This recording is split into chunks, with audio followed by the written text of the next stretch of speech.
and welcome back to our program. It is now my privilege to introduce our keynote speaker this evening, Vivek Ramaswamy.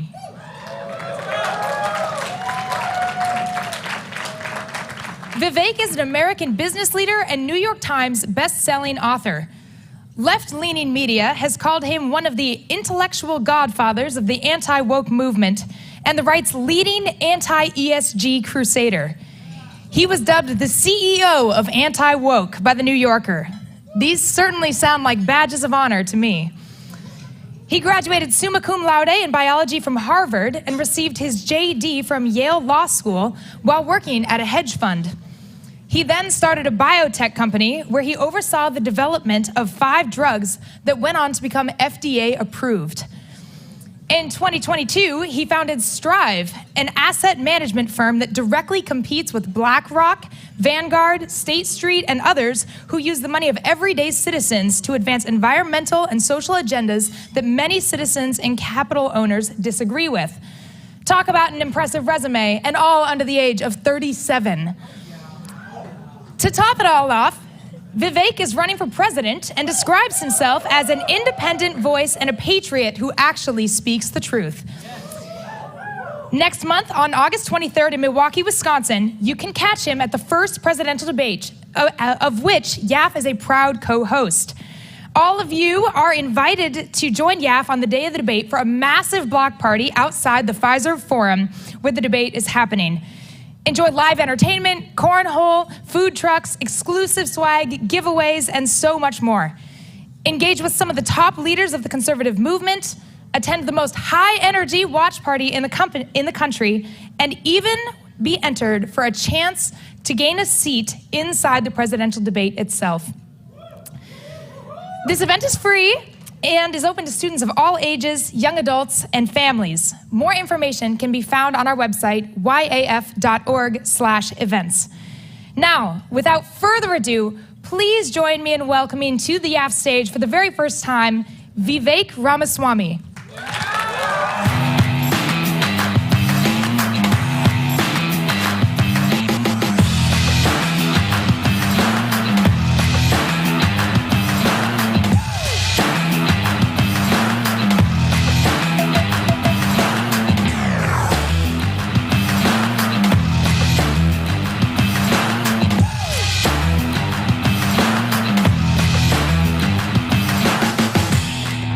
Thank you. It's good to be here, guys. I enjoy talking to our next generation. Believe it or not, I'm traveling most of this country. I'm usually on the young side of the room, so this one makes me feel good. I'm on the other side. Let me tell you something about myself. I'll take you back to when I was in 1993 when I was in 2nd grade. I heard Martin Luther King's I Have a Dream speech for the first time. That was the speech where he said, I hope my 4 children grow up in a country where they are judged not on the color of their skin, but on the content of their character. That dream, it stuck with me. It meant something to me because it was the dream that allowed me to go in a single generation from being the kid of Indian immigrants who came to this country with almost no money to becoming the founder of a multi-billion-dollar biotech company that I led as CEO for 7 years. Thank you for that, man. I appreciate that. That was that was my vision of the American dream. That's what this country was about. We worked on medicines. 5 of them are FDA approved today. One of them is a life-saving therapy in kids. 100% of them die by the age of 3 if they're not treated. Now, a majority of those kids live lives of normal duration when they are treated. Thank you. I appreciate it. That was my world, outside of politics, focusing on how I could make contributions through my own hard work, commitment, and dedication through the best system known to man to lift people up from poverty. That is capitalism, where you provide something at greater value to someone than it costs you to make it. That's honest work and how you get ahead in the United States of America. At least that's what I thought. Thank you. We don't apologize for that.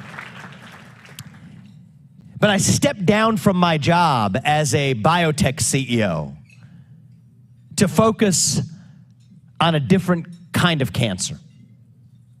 A biological cancer, no. This time it was a cultural cancer that threatened to kill that dream that Martin Luther King had 60 years ago.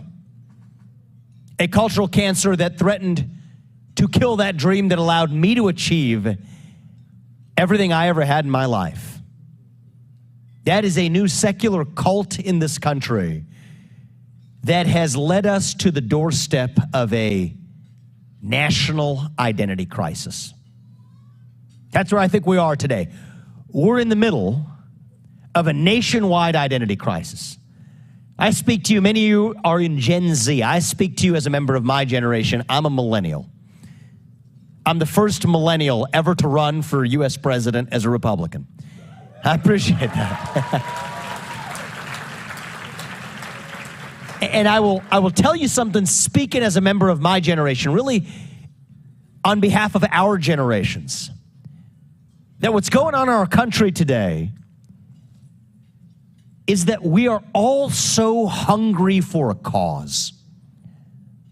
We are starved for purpose and meaning and identity at a time in our national history when the things that used to fill that void, faith, patriotism, hard work, family, these things have disappeared. And that leaves a black hole, a moral vacuum in its wake. And you want to know what happens when you have a black hole that runs that deep? That is when the poison fills the void. It almost doesn't matter what the poison is, actually. I say this as somebody who's written books entitled, the first one was called Woke Inc. It was an explication of the woke infection across corporate America and across our culture. But the reality is that's just a symptom. Wokeism, transgenderism, climatism, COVIDism, globalism. It's not just political. Depression, anxiety, fentanyl usage, suicide. These are symptoms of a deeper void of purpose and meaning in our country. We're like a bunch of blind bats, we human beings are, flying around in some cave. We're lost, trying to figure out where we are in that cave. You don't know how a bat figures out where it is? It can't see. It's blind. Sends out sonar signals. Bounces off the wall of that cave. It comes back. It says, this is where I am. We human beings, we do the same thing. Young people and old, we're not that different. We send out these signals. It bounces off of, say, a pillar of truth, like my family, the two parents who brought me into this world. To say that means something to me, that is true. That bounces back. It tells me this is where I am. I send out a signal. It bounces off of my faith in God, my belief in this nation. These things are true. That means something to me. That bounces back. It tells me this is where I am. I work hard. I create something in the world. I am proud of that. That means something to me. It is true. That bounces back. It tells me this is where I am. Well, what happens when those things each disappear? We send out these signals, and then nothing comes back. We're lost in that cave. And as odd as it might sound, I think that is actually our opportunity. This is our moment as conservatives, as Americans, to now level up and say we're now done playing whack-a-mole. Right? You whack down the wokeism here, you got some transgenderism over there, a little climatism and COVIDism over here. We're done playing that game. We're done running from something. This is our moment to start running to something, to our vision of what it means to be an American. That is how we dilute the woke agenda to irrelevance. That is how we win. That is what I want to see us now level up and do. It's not just pointing out the problem, we're running to something. This is our moment. Ask somebody my age, somebody your all's age, what does it mean to be an American? You get a blank stare in response. That's the vacuum. That's the void. We're going to fill that void with our vision, our answer. To me, what it means to be an American is that we believe in the ideals that set this nation into motion 250 years ago. Ideals like meritocracy and the pursuit of excellence, that you get ahead in this country, not on the color of your skin, but on the content of your character and your contributions. That is why I've said that as your next president, I will end affirmative action in every sphere of American life. It has been a cancer on our national soul. What does it mean to be an American? It means we believe in the rule of law. That if you are like my parents, you do get to come to this country legally through the front door, follow the rules, pay your taxes, make your contributions, come here to be an American. And that's a good thing. But it also means that your first act of entering this country cannot break the law. And that is why I've said that as your next president, I will use the U.S. military to secure our own southern border. That is what it means to believe in the rule of law.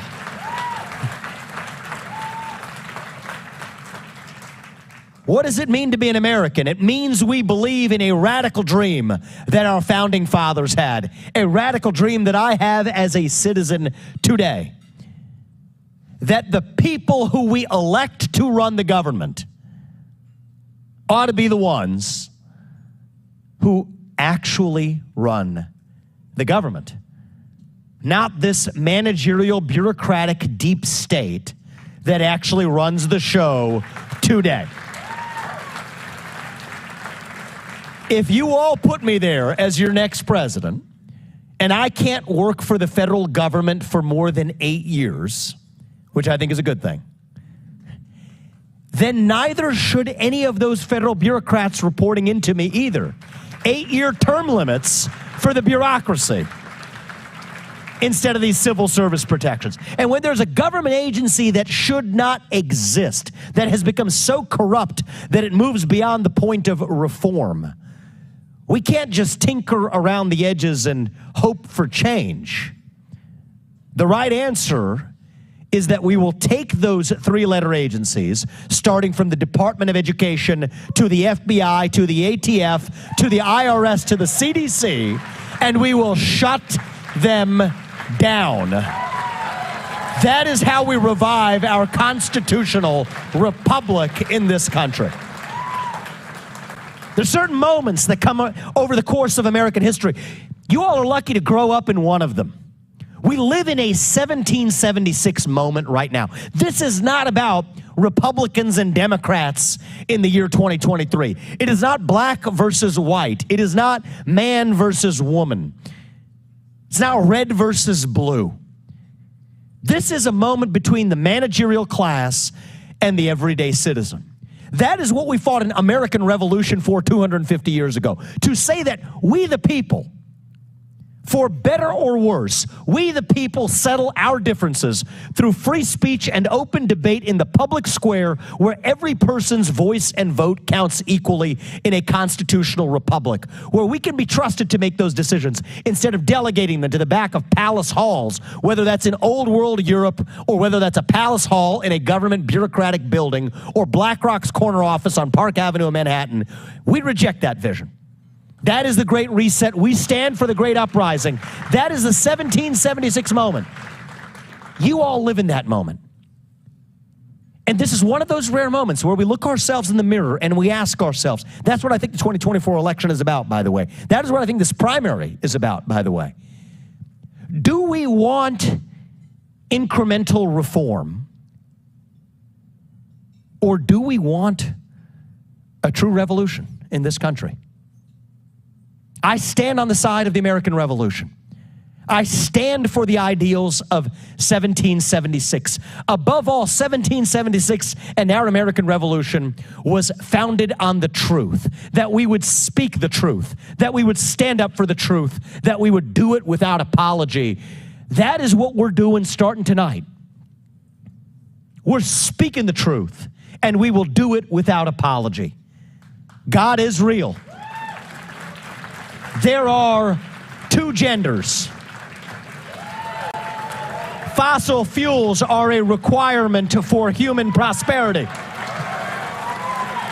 Reverse racism is racism. An open border is not a border. Parents determine the education of their children. The nuclear family is the best known form of governance to mankind. Capitalism is the best system known to man to lift people up from poverty. There are 3 branches of government, not 4, and the U.S. Constitution is the strongest guarantor of freedom in human history. That is the truth. We will fight for the truth. We stand up for the truth. That is what won us the American Revolution. That is what will win us the revolution of 2024. Thank you all. God bless you. God bless your families. Let's open this up. Let's have a conversation tonight. We stand up for the truth. Thank you. We will now be starting Q&A. Please state your name, where you're from, and a brief question. We will now be starting Q&A. Please state the school you're from, your name, and a brief question. Thank you. Hi, Vivek. My name is Julia Rappaport. I go to Wheaton College. You and your boldness to stand for the truth is so incredibly inspiring. Thank you for being here tonight. The question I have for you is that I've heard you often speak about restoring a national identity to Americans. So much of America's youth have been deceived by social justice, personal pronouns, climate change hysteria. What's the root of the problem? How come the left has been able to have such a stronghold in young people today? And what's the solution? So I'll tell you a big part of the answer to that question. You got to give credit where credit is due. The left has the diagnosis right. It goes back to that void, that spiritual void. Old saying that goes, if you stop believing God, you're still going to believe in something. If there's a hole the size of God in your heart and God does not fill it, something else will instead. The same can be said of belief in a nation. So the left preys on that. They understand that deeply, to say there's this void. We're going to fill it with our vision. Race, gender, sexuality, climate. And we've fallen into the trap of saying, no, here's all the reasons why all that's hypocritical. I've fallen into that trap. I've done plenty of that over the last several years. And there's a time and place for spotting the problem, but that's not enough. If they're feeding us their vision of race, gender, sexuality, and climate, I want us talking more about the value of the individual, the family, the nation, and yes, God. Individual, family, nation, God defeats race, gender, sexuality, and climate. But that's up to us. We're not going to pin that on the left. We're going to pin that at our own feet, say, this is our moment to level up and actually offer our own affirmative vision. We have failed to do it. We teach young people, we say, go to Ben and Jerry's and order a cup of ice cream with some social justice sprinkles on the side. Make yourself feel better about yourself. That's not how you satisfy a moral hunger. You do not satisfy a moral hunger with fast food. We demand the real thing. That is ultimately how we fix it. Now, I think there's some tactics we can talk about.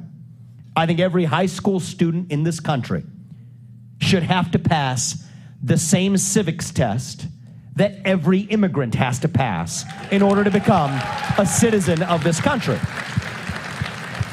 You don't value a country that you just passively inherit. You got to know something about that country. You got to have skin in the game to play in the game. So there's solutions. There's room for policy. I'm going to bring some of that.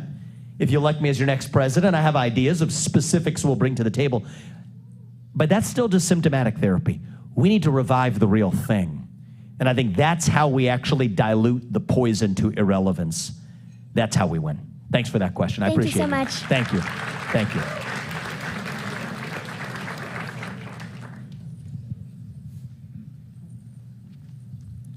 Good evening. Thank you for coming here. My name is Brooks Elson. I'm a third-year undergraduate student at Florida State University. Question that I have for you is, as far as I'm aware, you're the only presidential candidate to actually go to the south side of Chicago in Kensington and Philadelphia, where there is a massive, massive problem with drug use in this country, specifically in these highly densely populated urban areas. And my question for you, sir, is if you're president, what would a President Ramaswamy do to address the rampant drug issues that are going on in this country, especially in these urban areas where people are literally dying every single day? I've seen it with my own eyes. And to tell you the truth, my parents growing up, they came from India. We had grandparents still in India. We visited them while they were alive when we were growing up. That was a third world nation in the 1990s when we visited. You've seen stuff that my classmates growing up didn't see in Evendale, Ohio. I haven't seen something like I saw in Kensington when I went there 2 months ago. Not in India, not anywhere else. People shooting up in the middle of the day on the street. Looks like something out of a zombie movie. It's really saddening to see. Here's what we do. A big part of this is supply driven. From Wuhan, I'm not kidding you, I'm not making this up. Synthetic materials to make fentanyl synthetically south of our own border, where there are 800 Chinese chemists pumping up that fentanyl across our porous Swiss cheese of a southern border that is now killing and responsible for the deaths of 200 Americans per day here on American soil. That's 50 times the number of people who died on 9/11, going to die this year as a consequence of fentanyl poisoning.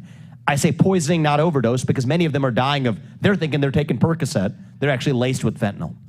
That's unacceptable. Easiest thing the next president can do is to seal that southern border and, if necessary, the northern border too. The wall is insufficient. They're building tunnels underneath the wall.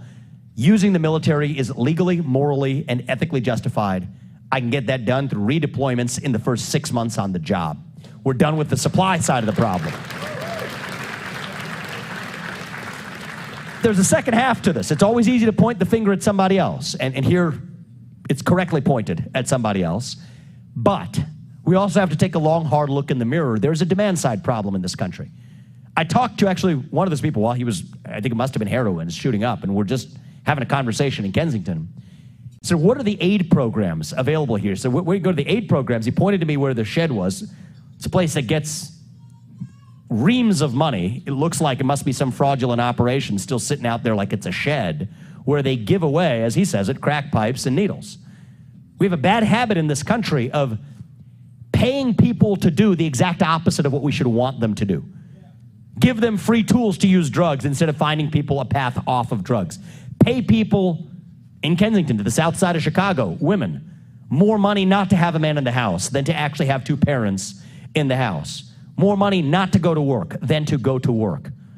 For that matter, many of you are recent students. More money for people who don't pay back their student loans than for people who actually do.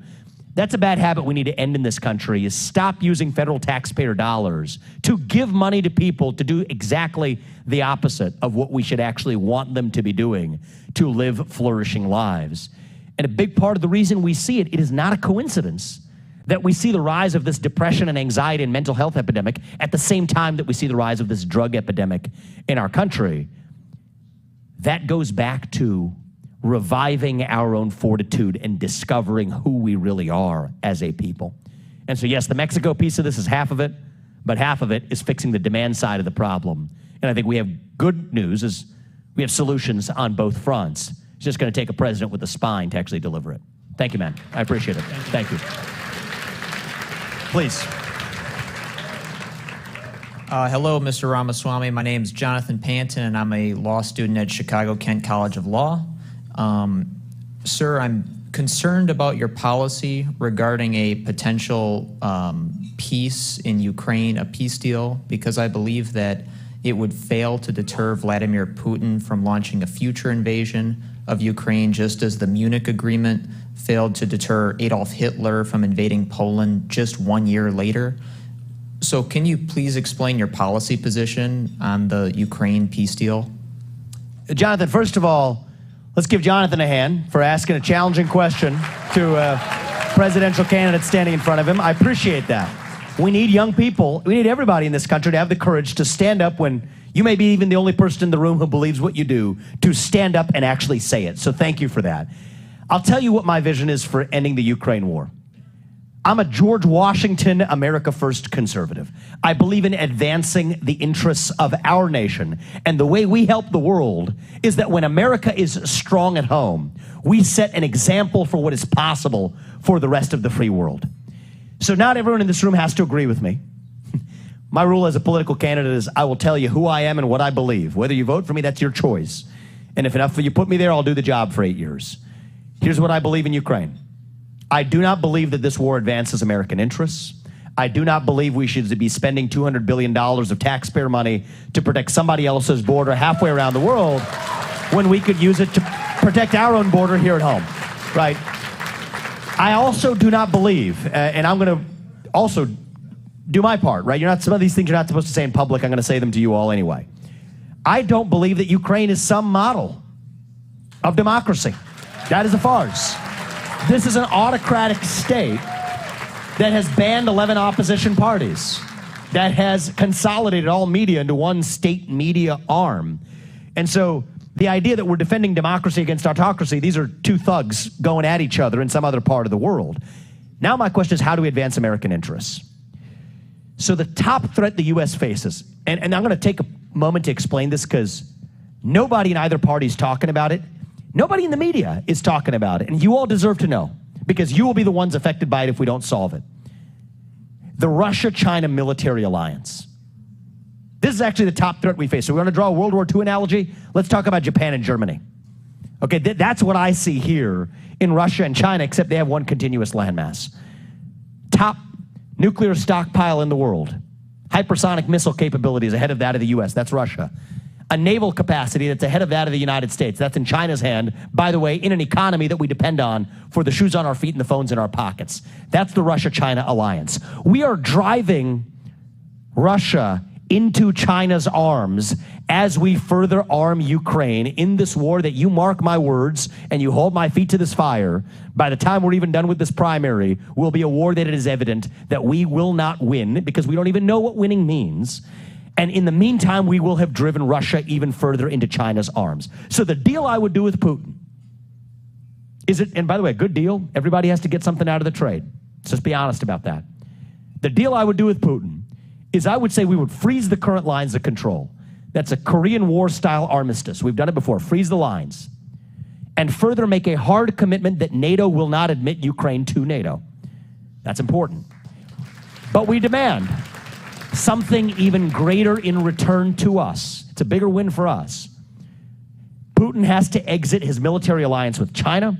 He has to remove the nuclear weapons from Kaliningrad, the region of Russia that borders Poland, and get the Russian military presence out of the Western Hemisphere, Cuba, Venezuela, Nicaragua, and so on. That is a deal that Putin should do. I believe he will do. He does not enjoy being Xi Jinping's little brother in that relationship. That is a deal that we absolutely should do, not only because it ends the war in Ukraine and stops our own bleeding. By the way, I bet many of you didn't know this. You're all, and me too, paying the salary, the payroll of the Ukrainian government right now. Like our tax money is literally paying the Ukrainian government salaries. Not only do we save that money, this is how we deter Xi Jinping from going after Taiwan, because his bet is that the U.S. won't want to mess with two different allied nuclear superpowers at the same time if Russia's in his camp. But if Russia's not in his camp, then he's going to have to think twice before going after Taiwan. This is how we avoid an invasion, how we deter China from invading Taiwan while avoiding war over that island. So that's what I think of as our foreign policy. This is how we advance American interests as George Washington would have. And this goes beyond just saying, hey, I'm non-interventionist, or I believe in peace through strength. These words mean nothing. I believe in specifics in how we advance our interests. That's the deal I would do. I stand by it. And frankly, the next president, my first year, that'll probably be my biggest accomplishment and something that stops us from sparing the lives of young men and women in a war that we shouldn't be in. So thanks a lot, man. I appreciate that, Jonathan. Thank you. Good evening, Vivek. My name is Zane Bracci. I'm from Michigan State. Go Green. I'm like an Ohio State fan, so Spartan guy. I could. At least the name Michigan. Unity. National unity. Yeah. So my question for you is actually about the Republican primary. Yeah. So I've seen it a lot on social media, but I've seen a lot of conservatives who support one candidate calling supporters of another candidate fake conservatives, or saying that they're not true conservatives just because of these minor policy differences. And my question for you is, how, come this time next year, what can we do as conservatives and what can you do as a candidate to ensure that at the Republican convention next year, we're all united over what unites us fundamentally, our fundamental core values, versus not being divided over these small little minor policy differences? So I'm going to answer that question on two levels, and both are important. The first one in the near term. I'm committed in this race not to personally attack any of my fellow contenders. I'm not running against any of them. I am running for this nation. We're running to something. That makes us stronger. And the question to ask, and I hope many of you are at that debate, and I'll come to the block party. All right, if you all show up, I'm going to show up at the block party. One of the things I want to see on that debate stage is, let's focus on the what and the why. What do we stand for? Why do we stand for it?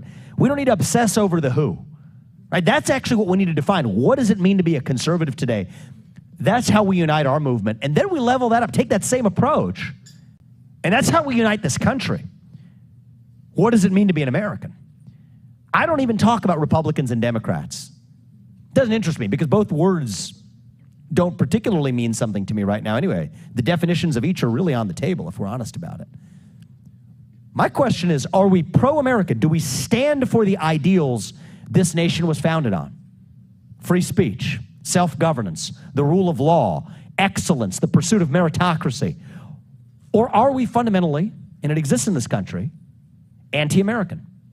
Do you wish to apologize for a nation founded on those ideals? Now, you divide it up that way, it's not 50-50 anymore.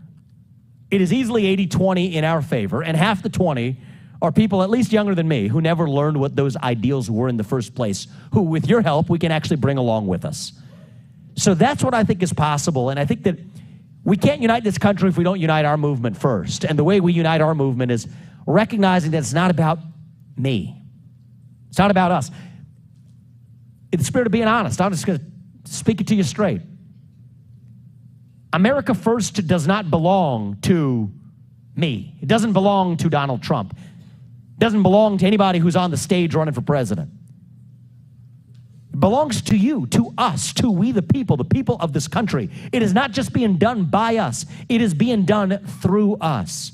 That is what it means to believe in one nation under God, to be guided by an actual purpose that goes beyond each of us who are just the vehicles for getting it done. And I think that's the attitude it's going to take, and I want to see a little more of it in this Republican primary that has been too dominated by egos of people who are driven by personal ambition, rather than, I think most of them and most of us at our core are really driven by a true purpose of reviving who we really are, not just as conservatives, but as Americans. I appreciate that question, and I challenge you to ask and remind every one of my peers in this race the same thing. We will be better off for it. Our country will be better off for it. And I'm grateful to you, my man. Thank you. Thank you. Thank you. I appreciate it. Well, thank you, sir, for being with us here today. My name is Tyler Seaman. I go to Gettysburg College. Go Bullets. And my question for you, sir, is on the topic of European foreign entanglements, on that topic. What is one actionable item that we can take as a country to ensure that our NATO allies are investing in their defense at the agreed upon levels? Yeah, so it's a great question. Right now, you're supposed to invest at least 2% of your GDP if you're a NATO member. Over 50% of NATO countries are not meeting that standard today. So in some sense, we obsess over this Budapest Memorandum in 1994 and say, oh, well, we have to discharge our obligations there, which we already have. without paying a peep to the other commitments that everybody's made. Say the commitment that James Baker made to Gorbachev in 1990 to say that we would not expand NATO 1 inch. That was the quote, not 1 inch beyond East Germany. Well, look at the way NATO's expanded since. NATO was created to deter the Soviet Union, the USSR. The USSR does not exist, yet NATO has expanded more after the fall of USSR than it ever did during the USSR's existence. And the countries who are now party to it aren't spending the level of money that they're supposed to spend in the first place. So I think one of the problems we have in the managerial class, and that's what I'm going to call it, it's the managerial class in this country, in towns like this one, 3-letter agencies, FDA to SEC to CDC to God knows what, to the international stage, from the UN to NATO to the WHO. You have a lot of institutions that at best should have been a task force that instead got established permanently as lasting institutions and agencies. And so I think we live in a moment where we have to ask ourselves, what is the purpose of NATO? I would sooner support a rational purpose for PATO, Pacific American Treaty Organization, to deter CCP-led China, which does exist today, unlike the USSR, than to drive with our eyes in the rearview mirror with NATO in the last century, certainly against the backdrop of an environment in which the other countries aren't standing up to their obligations, when in fact it's their security that's actually more relevant with Russia on their doorstep. So does that mean I'm saying I'm going to leave NATO? No, I'm not saying that. But I'm saying that if we're advancing American interests and we're willing to even ask the question, believe me, they're going to level up and meet their obligations. And if not, we're going to prioritize the threats that we actually face in the United States of America instead of paying for somebody else's collective security. That's the answer. Thank you, man. I appreciate it. This will be our final question. We'll do one more. We'll do one last. I'll go fast. We can do one more.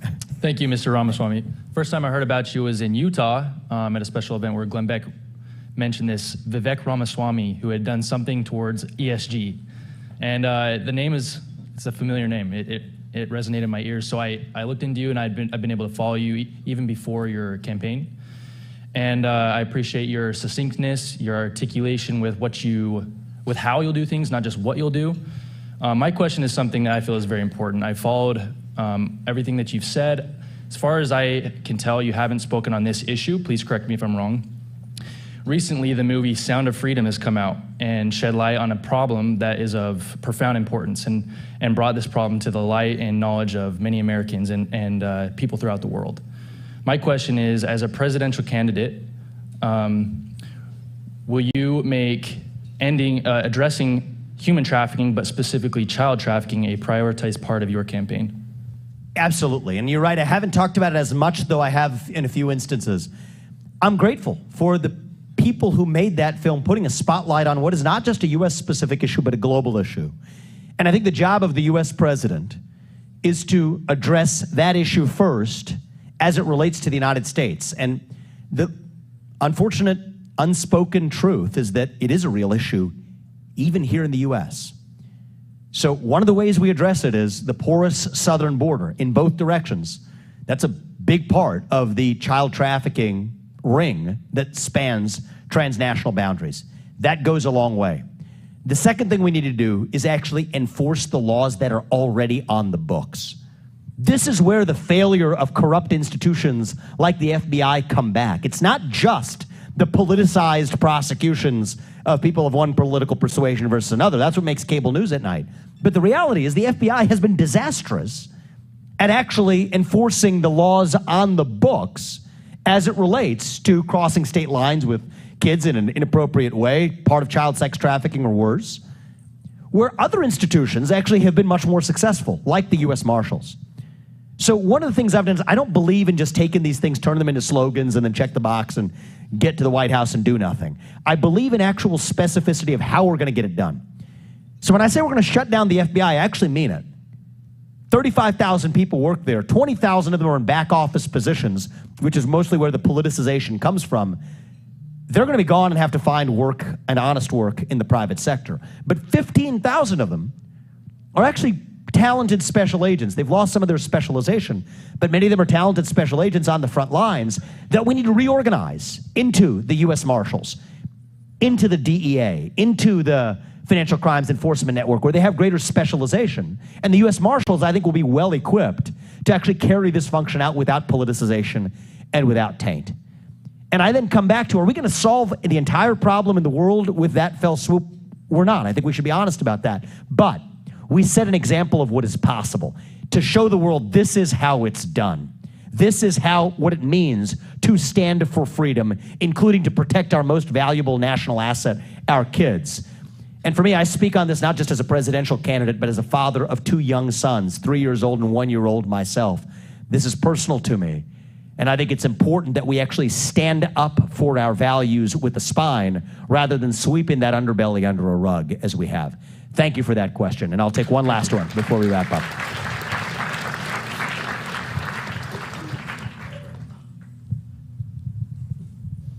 Hi, Vivek. Thank you for being here. My name is Justin Sherman. I go to Belmont University in Nashville, Tennessee. My question is about abortion. One thing I disagree with President Trump heavily on is his pro-life stance. He does believe that there are exceptions to pro-life. I was curious to hear your opinion on that and what, as president, you would do to not only further the pro-life movement, but if you don't believe in exceptions, to get that 1% heard. Yeah, so again, this is one of those things where I answer the Ukraine question honestly. I'm going to answer your question honestly and frankly here as well. I'm unapologetically pro-life. I always have been, and I stand for that position without any qualification. I believe that Roe versus Wade was wrongly decided. I believe that Dobbs was correct to overturn Roe versus Wade, creating a federal standard that did not exist. And that is why I am a staunch opponent of Biden's efforts to now codify Roe versus Wade in the law. The Constitution provides no space for that. This should be an issue where the states actually lead the way. I actually went to Iowa when they actually signed a historic piece of legislation. I don't know if many of you are aware of it, just a few weeks ago, codifying at least a 6-week standard.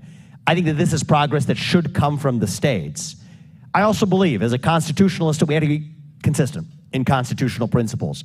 And so I remain open-minded to any constitutional scholar convincing me of the legal basis for the federal government, which I believe has no authority to codify Roe versus Wade into law, to codify a federal abortion ban into law either. I remain open-minded, but I think that we have to stay tethered to what the Constitution actually gives the federal government the actual power to do. This is an issue where the states need to lead the way first, and I am so grateful from states like Iowa to hopefully soon my home state in Ohio, we already are leading that way. That's federalism in action. That's the separation of powers in action. That's the Constitution in action. And I think that doing the right things lead to life in this country. And one thing I'll just leave you with is, if you get into debates with your friends or colleagues on this issue, I'll leave you with a thought. This doesn't have to be as divisive as we've made it out to be, actually. I think most people are actually more pro-life than they will admit. Clarence Thomas asked a great question from the bench in the Dobbs case. It was based on a real case. Pregnant woman walking down the street. She's assaulted. Unborn child dies as a result. None of us will meet someone who says that that criminal does not deserve liability for that death. That means most of us agree on the pro-life premise. So then the question is, how do we take this out of the realm of being about women's rights versus men's rights into human rights? I think we in our side of this can level up, stand for contraception, adoption, stand for childcare and at least reasonable paths to getting to yes, stand for greater sexual responsibility for men. We live in an era of genetic paternity tests that are accurate to a near 100% level. That's walking the walk when it comes to being pro-life. And what I believe is that actually takes the temperature down on this issue. It's not about men's rights versus women's rights. It's about human rights. And that allows us to actually stand on solid moral foundation rather than just playing tug of war on this issue. Thank you for that question. Here's what I'll say in closing before we wrap this up tonight. One is I'm impressed with the questions that we got, actually. This is good. We should want. I was going to give you guys an ask tonight, but I have a feeling I don't have to make the ask. You're already doing it. It's what I said to, I think it was John earlier, Jonathan. When you find yourself in any room, maybe it's a classroom, maybe in a few years it's a boardroom, maybe it's the dinner table. When you find yourself in a room and you find yourself to be the only person who believes what you do, you have a civic obligation, now more than ever, to stand up and say it without apology, respectfully. But part of respect means that you respect the person on the other side enough to tell them what you actually think. And we live in a moment now where if you're doing that, if you keep your end of the bargain, I'll keep mine. Here's what you will find. You were not the only person in that room who actually believed what you did. Fear has been infectious across our country. Courage can be contagious too. We just need more of us willing to step up and actually show it. What I want in this campaign, part of why I'm here tonight, I'm going to be very honest with you guys. We need young people in this movement. There are a lot of people who can win this election, I think, in a 50.1 tug-of-war margin. But we need a moral mandate in this country, a Reagan 1980-style revolution. And the difference between, I put this out on Twitter right before I came on stage, the difference between a 50.1 election and a Reagan-style revolution is actually young people in this country. It's all of you, and the people you know and the people you're going to bring along with you. It rests in your hands whether we have that moral mandate to deliver on this vision for our country. So I'm dependent on you for the help. We're trying to make it easy for you. We did our kitchen cabinet program. I don't like to pay political consultants 10% for raising me funds. If you all want to sign up and do it and help young people to do it, great. Make money too while you're at it. We want to make it easy for everybody to do it. If you have other ideas on how we can reach young people, that's one of the things I want to do in this campaign. Because other people in my shoes, they make a mistake. See, I'll take you behind the curtain a little bit. Actually, a lot of the older presidential candidates are in some ways scared of young people, actually. Don't show up on college campuses unless the questions are pre-vetted. But what I tell them is that they don't actually, many of them don't disagree with you. They just don't yet know what they actually believe. And what we really need to do is offer a vision that they can select. So if you guys do your part, I'm going to promise you I'll do mine.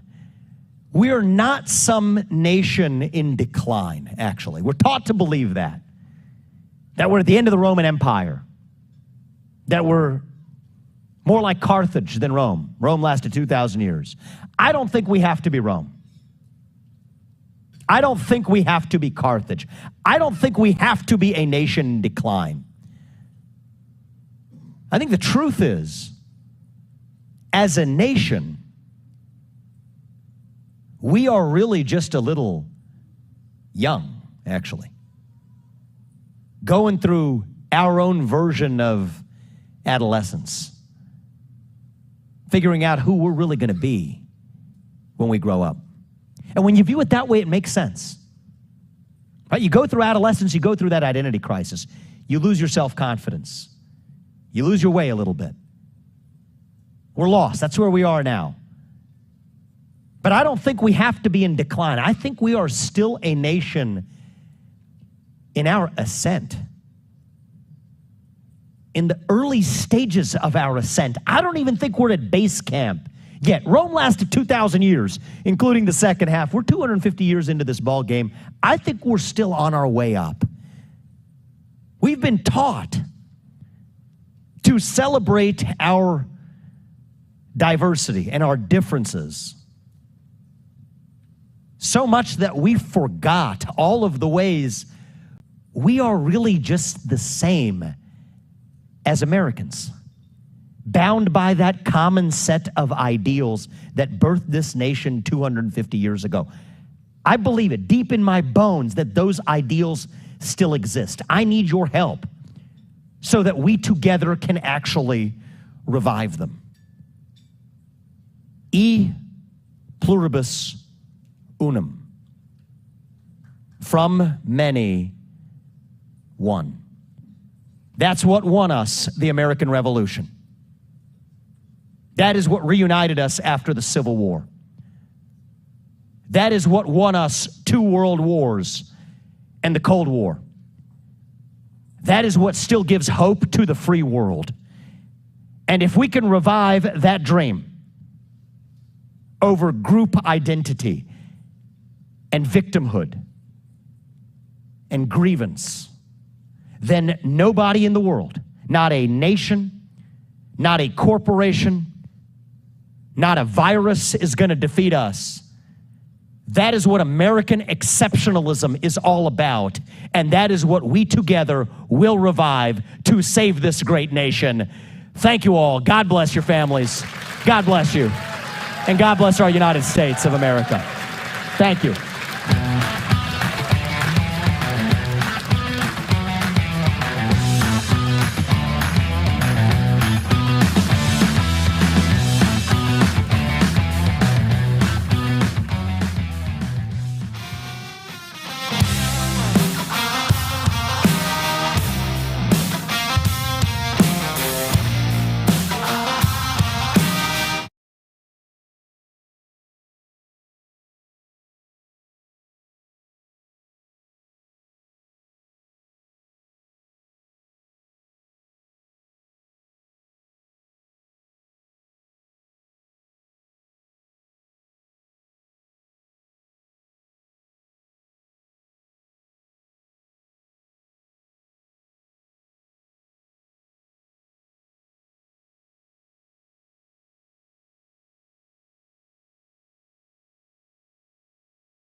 A Russian man claiming to hold top-level secrets about Russian advanced bombers has just turned up at the U.S. southern border, seeking asylum. The man claims to have been an engineer at a production facility over in the city of Kazan, and he says that he possesses top-secret information about the White Swan Tu-160, which is the most advanced bomber in the Russian arsenal. U.S. border officials, they interviewed the man, and they determined that his story was in fact credible and eventually passed him off to the FBI, who are still in the process of interrogating him right now. However, analysts have pointed out that the fact that the story was even leaked to the public is an indication that perhaps the American government is encouraging other Russians who also hold top-level secrets to also escape to America. And if you thought that was interesting, well then you should click on that button below this video and check out Epic TV, one of the best no-censorship video platforms on the internet. On there you will find awesome programs like American Thought Leaders. We've now been, for 2 years, trying to obtain the unredacted emails. We're down to the last 50 pages. So that's where all the incriminating evidence is. Crossroads. One of the big things happening right now is what's taking place with Russia and China. Counterpunch. You will see information you've never seen anywhere else. Facts Matter. I'm your host, Roman from the Epic Times. Stay informed, and most importantly, stay free. As well as a plethora of great documentaries, wholesome movies that you can enjoy with your whole family. If I reach 1 heart, I accomplish something. Cooking programs, and my absolute favorite, programs about traditional art and traditional music, which can honestly uplift your mood and fill you with hope for the future.